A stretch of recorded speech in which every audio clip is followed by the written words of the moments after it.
Le Père Goriot est un roman d'Honoré de Balzac, commencé à Saché en 1834, dont la publication commence dans la Revue de Paris et qui paraît en 1835 en librairie. Il fait partie des scènes de la vie privée de la comédie humaine.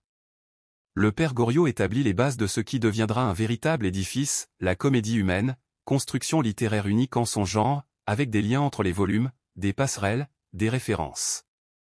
Le roman est dédié au grand et illustre Geoffroy Saint-Hilaire, autre homme qui lui doit des faveurs. Eugène est outré par cette proposition, refuse, et fait la résolution de ne plus compter que sur sa vertu et son travail pour parvenir à ses ambitions.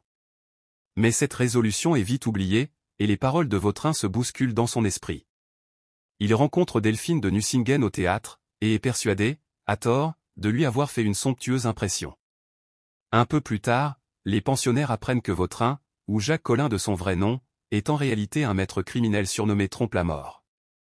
Vautrin s'arrange cependant pour que son ami tue le frère de Victorine, mais il est capturé par la police. Le Père Goriot éprouve un amour intense et presque maladif à l'égard de ses deux filles, pour lesquelles il a dépensé toute sa fortune dans l'intention de les rendre heureuses. Mais en tant qu'ancien de la Révolution française, la présence du Père Goriot, en cette période de restauration de la monarchie, devenait gênante aux yeux de ses gendres.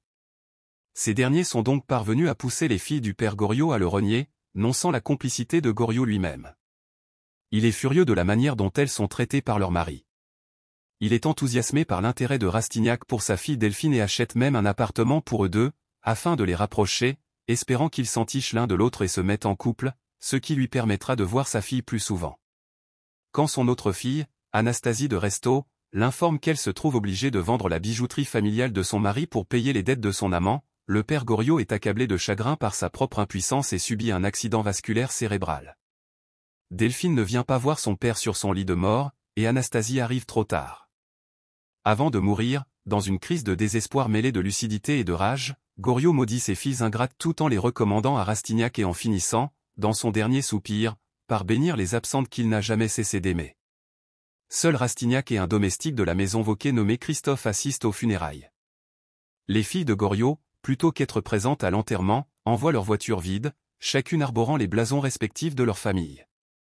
Après la courte cérémonie, Rastignac se tourne face à Paris, alors que les lumières du soir commencent à apparaître, et dit majestueusement « À nous deux maintenant ». Puis il s'en va dîner chez Delphine.